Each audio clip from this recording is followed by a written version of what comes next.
送赞助我的灵，我的魂，珍重他的生命，尽全心和全力歌颂你，我珍重你的生命，送赞助我的灵，我的魂，珍重他的生命，尽全心和全力歌颂你，我珍重你的生命。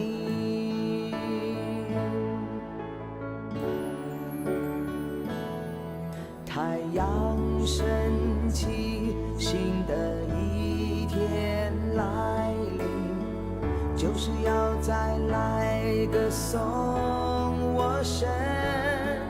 无论将要面对是顺境或是逆境，当夜晚来临，仍要歌颂你，送赞助我的灵，我的魂，珍重他的生命，尽全心和全力歌颂你，我珍重你的生命。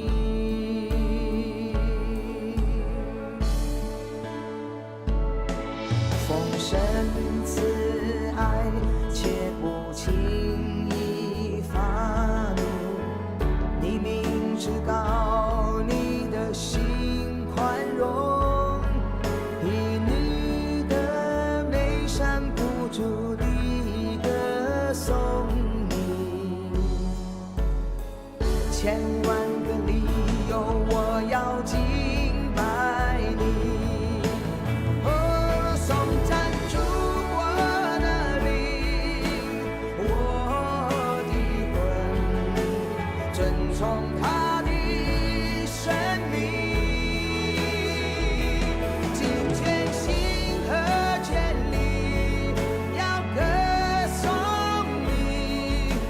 珍重你的生命。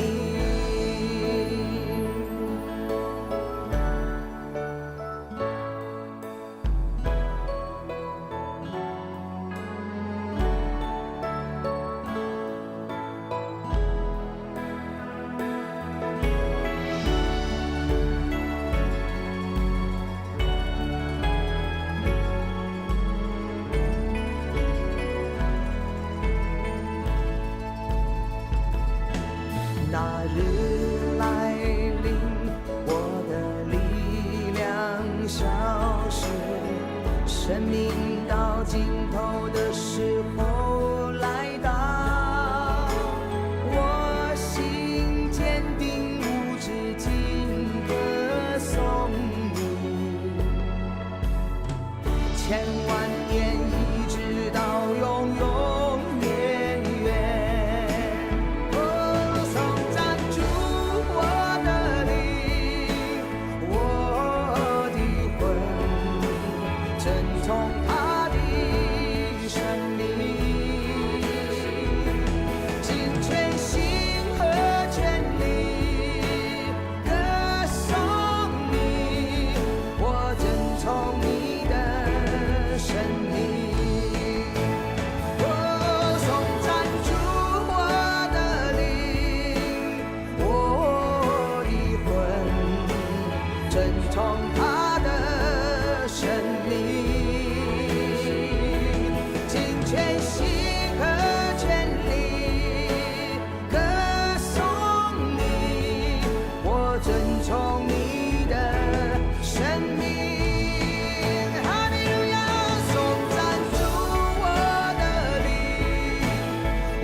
生命。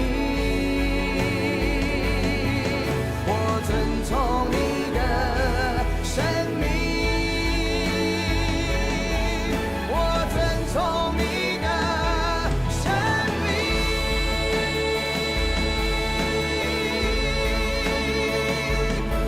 我遵从你，我遵从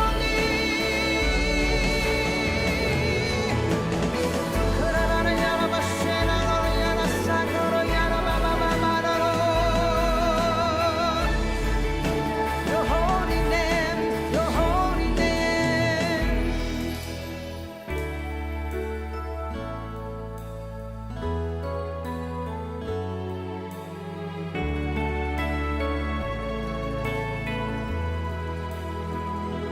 尽全心和全力歌颂你，我遵从你的生命。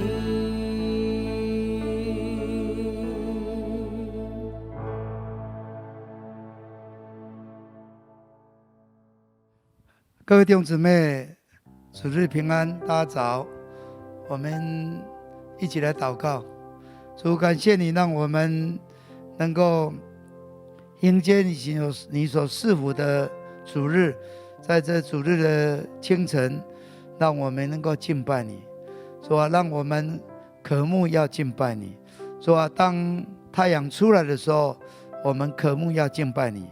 主啊，就是太阳下山的时候，我们也渴慕要敬拜你。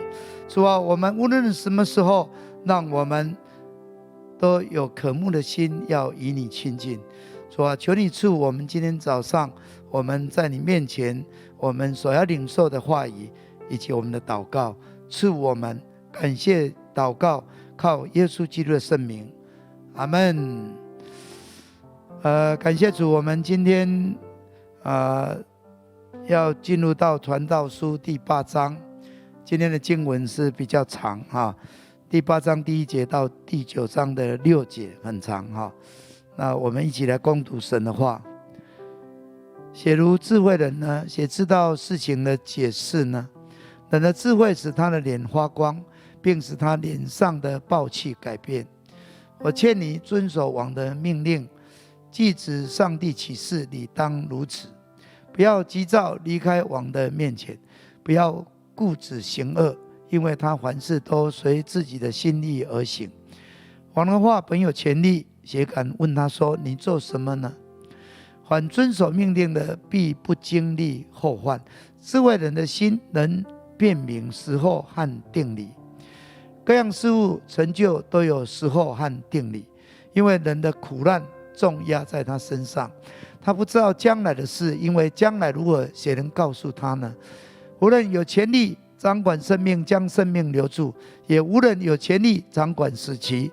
这场征战无人能免，邪恶也不能救那好行邪恶的人。这一切我都见过，也专心查考日光之下所做的一切事。有时这人管辖那人，令人受害。我见恶人埋葬，归入坟墓，又见行正直事的离开圣地，在城中被人忘记，这也是虚空。因为断定罪名不立刻施行，所以世人满心作恶。罪人虽然作恶百次，倒想长久的年日。然而我准知道，敬畏上帝的，就是在他面前敬畏的人，终究必得福乐。恶人却不得福乐，也不得长久的年日。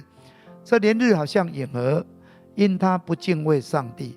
世上有一件虚空的事，就是义人所遭遇的，反照恶人所行的；反照恶人所行的，又有恶人所遭遇的，反照义人所行的。我说这也是虚空。我就称赞快乐，原来人在日光之下，莫强如吃喝快乐，因为他在日光之下，上帝是他一生的年日，要从劳碌中时常享受所得的。我专心求智慧，要看世上所做的事，我就看明上帝一切的作为，知道人查不出日光之下所做的事，认明他会多少力巡查都查不出来。就是智慧人虽想知道，也是查不出来。我将这一件事放在心上，详细考究，就知道义人和智慧人，并他们的作为都在上帝手中，或是爱，或是恨，都在他们的面前，人不能知道。凡临到众人的事都是一样，义人和恶人都遭遇一样的事。好人、洁净的人和不洁净的人，献祭的与不献祭的也是一样。好人如何，罪人也如何；起誓的如何，怕起誓的也如何。在日光之下所行的一切事，有一件后患，就是众人所遭遇的都是一样，并且世人的心充满了恶，活着的时候心里狂妄，后来就归死人那里去了。与一切活人相连的那人还有指望，因为活着的国比死了的狮子更强。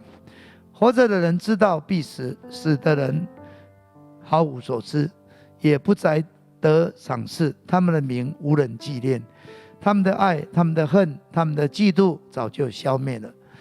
在日光之下所行的一切事上，他们永不再有份了。哇，我们读的经文今天真的是很长哈，但是这个地方就是我们怎么样成为一个智慧人，能够顺时逆流啊，就是我们应该要有好的适应或是因应啊，因应是很重要的。现在我们面临整个世界很大的变化，我们怎么样能够顺时逆流？我们要怎么样能够适应？怎样能够因应？那就是要智慧。所以今天我们读的其实就在讲智慧人生的因应啊。那第一个从第1节到第5节的上半节，就是在我们怎么样因应这地上的掌权者。他这里告诉我们，一个有智慧的人就是能够知道怎么因应倘若自己觉得很厉害反而你就没有办法非常适切的因应因为一般人知其然不知所以然，但是神给我们的智慧打开我们属灵的眼光，让我们有属灵的高度，有时候我们就能够超越在这些事情，在这些现象之上，让我们能够鸟瞰全局。这就是神的智慧。各位这里到第2节讲说这世上有权柄的人，其实我们应该要顺服他，上帝要我们顺服他，这个就是我们从神领受这样的智慧。因为一切的掌权者都是权柄，都是从神来，既从神来我们应该要真的要会顺服倘若他抵触神了，当然我们可能不顺从，但是你还是要有非常谦和的态度，免得你遭受后患。所以他告诉我们，在掌权者的面前我们不能无礼所以一个权柄的次序对人的生活是很重要的。今天我们进入一个民主社会，一个危机就是权柄的次序有时候就混乱了，好像人民就是老板好像把这些有权柄的人看为他的仆人，其实这是民主一个危险。其实上帝给人权柄，倘若能够有好的权柄，而且有好的次序，那一切就非常的美好。在我们生活当中，我们应该有这个智慧我认识一个年轻人，这个年轻人是很优秀，但是他后来为什么会失败，而且失败的一塌糊涂？最重要的就是他违反了这个权柄的次序。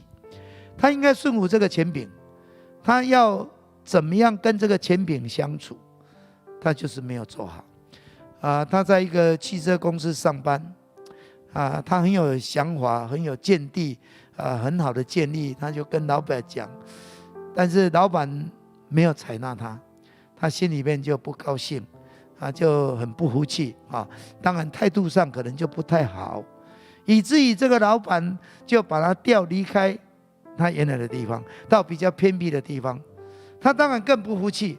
后来他就把这个工作辞掉了，他就自己去做了。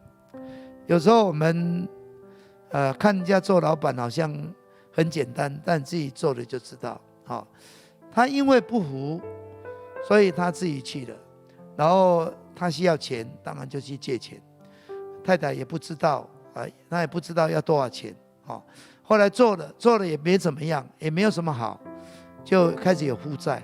那越来越陷越深。那太太没办法，后来就去地下钱庄去借钱。那借钱就当然这个高利贷越生越多了。后来不仅向朋友借，向哪里借，害了很多人，自己没有办法爆发了。太太被抓去关，整个家庭可以讲说支离破碎了。为什么？就是不服，觉得自己很厉害没有顺服那个掌权者。所以我们一定要知道顺服很重要。因为上帝就是用权柄来治理，他怜悯谁就怜悯谁，他给谁就给谁，这表明他的主权。上帝把主权给了这个人，但是你不服他，那你就违反了一个权柄的次序，有时候你就会招来这个后患。这个就是告诉我们要有智慧的因应。那第二个从第5节下半段下去讲的就是有上帝造万物，有时候有他的时候，有他的定理，你要分辨清楚，而且你也是要顺服因为智慧人的心能辨明时候和定理，能够分辨，这是很重要的。这个时机对吗？这样做对吗？可能你不按照这个时间，你不按照这个定理，好像最近我听了说有一个14、15岁的一个男生一个女生，然后就没有牌照，都骑着摩托车去夜游，结果怎么样？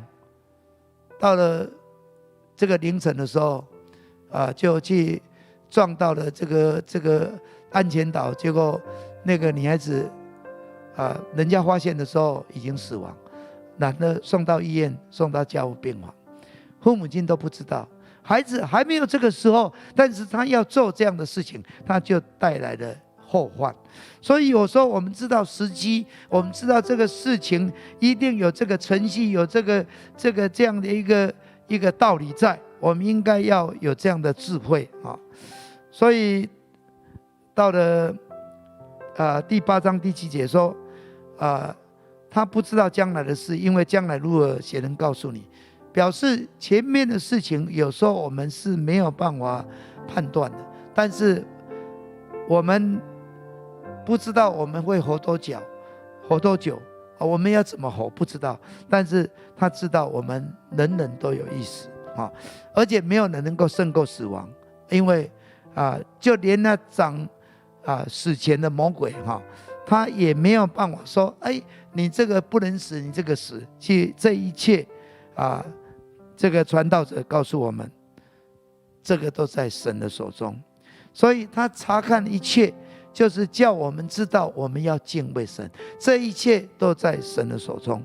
我们要怎么样因应这个时间，因应一切的宇宙的定理那第3方面，从第10节到15节，它就是要因应我们在这世上有很多可能不公平的遭遇不公平的遭遇第8章第10节，他发现说，好像恶人能够善终这个时候反而还能够进入坟墓但是可能这个义人死了，没有人纪念被人遗忘了。这个是非好像颠倒了，这世界好像没有公理了因恶人应该被定罪，但是好像没有马上定罪没有马上受报应。但是我们不因为这样的一个遭遇就觉得没有神存在了不公不义了，这世界没有公理了。我们不能这样讲，这样是一个愚昧人有时候是时候未到，不是时候未到不是单言不是不报这个是因为神有他的怜悯，神愿人人得救，不愿一人沉沦所以这就是我们会面对的。而且他又举了一个8章12节，又一个更不寻常的一个实例就是有人一直犯罪，反而他还延年益寿，而且这个好像看起来真的是违反人生的常理这个是他要告诉我们的，就是但是你要知道，敬畏神的人可能是他生前没有享受什么大的福乐，有时候死的时候很凄凉，但是你要知道，他终必从神得到那永远的福乐。这个是一个我们要有的一个因应恶人他虽然是长寿，但是死后他是永远痛苦的我们有时候在这世上痛苦义人痛苦，但痛苦是短暂的。他给你这样的一个智慧的分辨，有时候我们分辨不过来这世上你再怎么享受，这是短暂的，都是会过去的。你看是祝福，可能以后是痛苦的你看的好像实在以后是虚幻的，但是反而来讲你现在可能是受苦但是将来是享福的。所以他要让你去思考，人不只是在这个时空，你换一个时空你就不同了。你读到那个主耶稣讲到那个财主跟拉撒路的故事嘛这个财主哇，他山珍海味他享受他无视于人的存在了。这个拉撒路好像是一个背景而已他有吃没吃他不管他，但是镜头一转，哇，这个拉撒路在亚伯兰的胸前，那是妇人这个财主他在地狱的地方、深渊的地方、火热的地方他连一滴水都没有这个是要告诉我们我们应该要有这种智慧，不要只是看眼前，我们要看更长远。所以你不要为了可能眼前所看的，你就一直气愤不公不义了。很多人是如此，但是我们神儿女不该如此。诗篇37篇第1到2节，第1节到2节说：不要为作恶的心怀不平，也不要向那行不义的生出嫉妒，因为他们如草快被割下，又如青菜快要枯干。表示你不要为此嫉妒难过不平他们时间不长，纵然这世上看起来很长，其实很短所以弟兄姊妹，我们对我们活在这世上，很多可能看起来好像是不公正的现象不要因为这些现象就减弱了我们对神敬畏的心，好像神不在的其实在永恒的神的国度里面，一切都会改变。主耶稣虽然被钉十字架了，但是他从死里复活，坐在全能上帝的右边，他执掌往前。所以第8章15节说，因此我们人生其实我们不应该活在一直一个抱怨不平的这样的一个生活当中其实我们应该知道这些现象，虽然有这些现象，我仍然要好好活着，我仍然要善尽我的本分，我仍然要积极的工作我们这样做就对了。不要想要扮演上帝，好像我代替上帝我就是要去为这个不公正的事情，我一定要追根究底，我应该要怎么样这个传道者叫我们应该有这样的智慧。我们人还是有限的，不是上帝，带到上帝面前台湾话有一句话说盐龟探红杯，就是不自量力。我是人，我不是神，我不要代替神。约瑟他也没有这样讲好像这些弟兄可恶这些人过去这样害我，这下子在我手中好了。他没有讲，今天我来到这里不是因为你们，是因为神，是因为神。约瑟是我们最好的一个榜样，让我们看见让神的旨意能够成就，多么一个有智慧的人。第4个就在讲到关于我们对世上很多的事理很难明白，但是我们要看明神的作为哈。所罗门他想要去查验，想要去观察、去考究甚至这个没吃没喝的废寝忘食全力去查是好，但是他发现怎么样，根本就查不出真正有的地方也没有办法查出来表示神这个所有的这些奥秘当中，当我们敬畏神，神向我们启示，神向我们显明的时候，我们才能够知道，不然我们真的一无所知。所以第二部分我们进入到第9章，它就是在讲关于义人和智慧的人，其实我们应该有一些审视。在这里告诉我们，无论义人智慧人，其实都在神的手中。世上一切发生的这些原理原则，你详细的考察，就知道这世上真的有义人，有智慧人，但是也有恶人，也有愚昧人。这个就是这世上我们所看到的。那而且这些义人跟恶人，这些智慧人跟愚昧人他们有一个共同的，就是他们都会死，人都会死。所以它不是永久的，它不是永久的，人都会死，这条路都是人要走的。但是一个可悲的就是好像很多人没有办法去明白这个事理他想说反正我有一天会死所以我根本就不择手段了就胡作非为了良心就是把它丢掉了他随意所欲，他照他所做去做但是他要提醒我们，其实若是死了就算了，还没关系。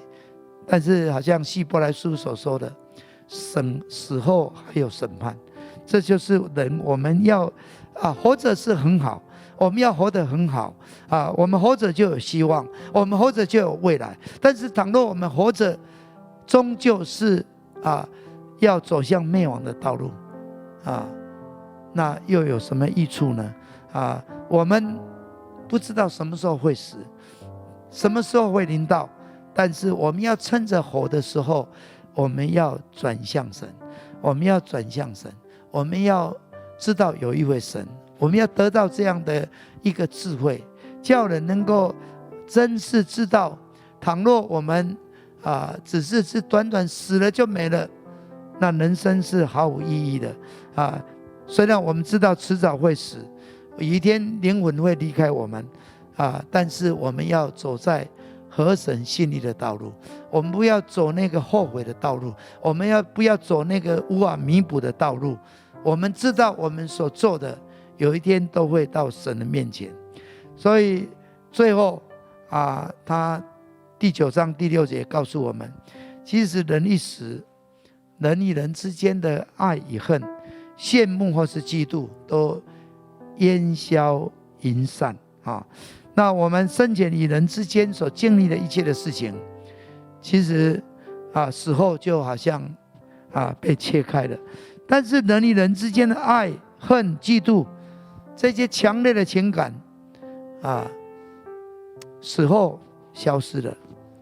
我们不要永远都是好像放在心头不放的，其实有一天都要消失。我们不要一直在这样当中懊悔，这样当中难过。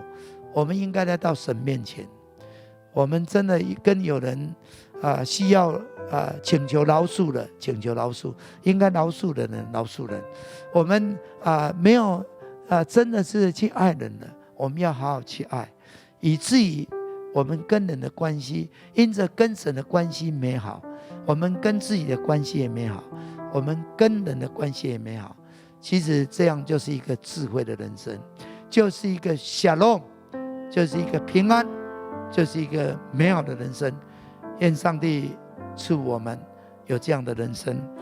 现在我们要来唱一首诗歌，愿意爱你，就是帮助我们，让我们真的有他的智慧，有他的爱心，我们能够爱上帝，我们能够爱人，也能够爱自己。好，我们来敬拜他。好不好，弟兄姐妹一起向主来说，求你给我爱你的心，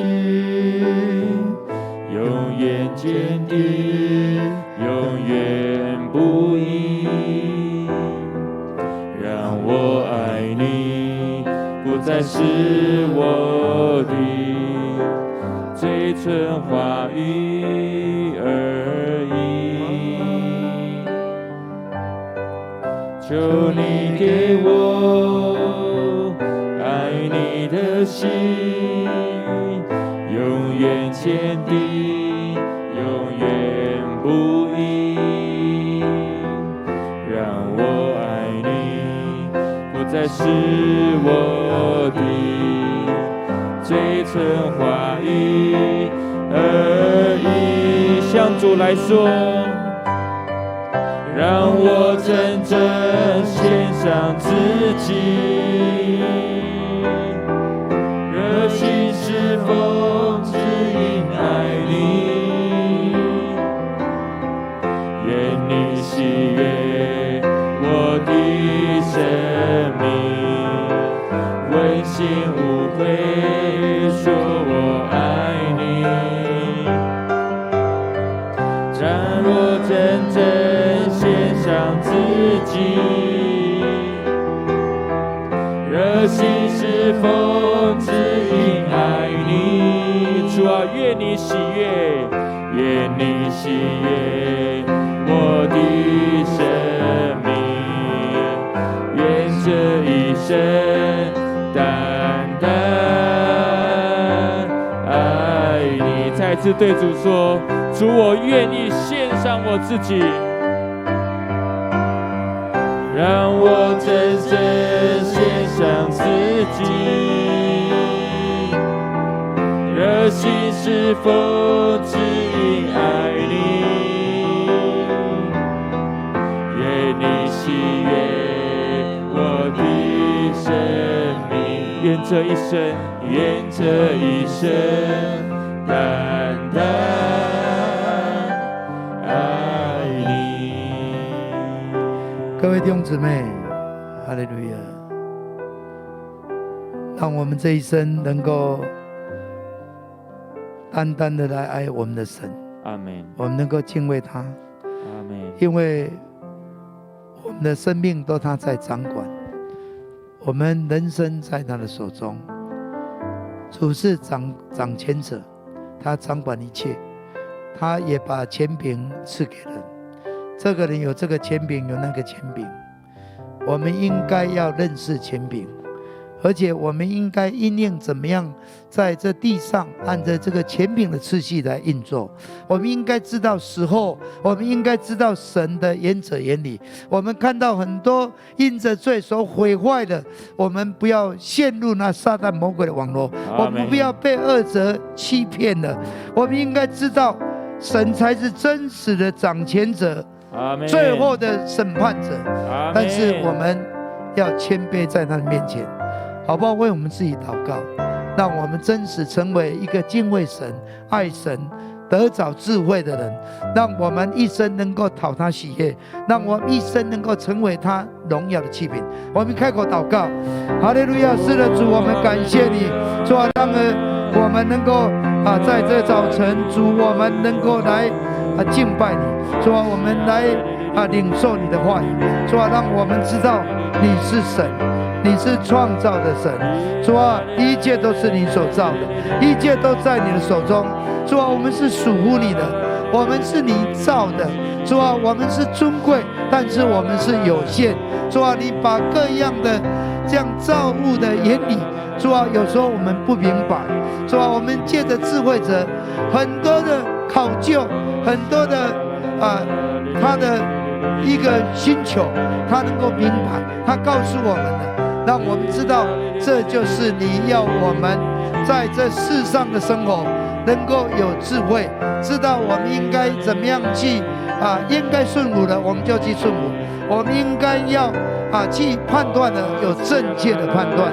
主啊，让我们面对各样的情况，我们知道，主啊，这时空是短暂的，这是暂时的，这有一天是会过去的，这是会改变的，这是不是我们的定准？主啊，唯有你是我们的神，你是我们的神。主啊，让我们能够定睛于你，让我们一生爱你，我们一生跟随你。主啊，求你引导我们，引导我们，赐下你的智慧，让我们能够过你所喜悦的生活。主啊，我们谢谢你，赞美你。各位弟兄姊妹，我们感谢主，让我们真的成为有智慧的人，我们能够成为神使用的器皿。因为爱神，我们能够爱人，我们能够爱自己，让我们成为一个尊贵的瓦器器皿，被神使用。好不好？我们也继续为我们国家面对这个疫情，我们来祷告。这个疫情，求主赐下恩典，让我们不仅防疫做得好，求神你让我们国家能够生产好的疫苗，让我们胜过这个病毒。我们真的为无论是在台湾有高端有廉雅，可能有很多人负面的批判，但是我们要祷告，都是出于神，神一定要赐福，借此让我们能够胜过这些病毒的威胁。我们为此祷告。当然我们也要为整个世界祷告。我们看到这个世界极端的气候，不该下雨的地方雨下不停好像这个地方不缺水了，但是水一直下来。但是干旱的地方没有雨水，就看到森林火灾，在美国，在俄罗斯，我们看到在西欧，在欧洲，哇，水灾非常严重。求主怜悯。我们在台湾，我们也求主让我们知道怎么样敬畏神，让我们不过度的去破坏神给我们的大自然。好像为我们这世界，我们都献上祷告，我们开口祷告。亲爱的主，我们来到你面前，主啊，我们说，主啊，我们面对的这些病毒，这些瘟疫，主啊，甚至遇到饥荒，遇到战争，主啊，遇到极端的气候，主啊，这就是我们的罪啊！因为我们不敬畏你，我们不认识你，我们没有谦卑在你面前，我们不知道很多东西，神你创造都有你的原理啊！主啊，我们违反了这原理，我们破坏这原理，我们破坏这世界，我们破坏这秩序。主啊，赦免我们，赦免我们，赦免我们！主啊，我们向你求，向你求！主啊，赦免我们，赦免我们的罪！主啊，我们向你求，求你怜悯！主啊，让台湾，主啊，得到你的怜悯！主啊，我们不仅能够防疫，主啊，让我们台湾能够自己生产疫苗。主啊，这是你给我们的智慧，这是你给我们的智慧。主啊，让这样的智慧，让这样的一个生产能够成为祝福，能够成为祝福。让我们远离这样的疫情的威胁。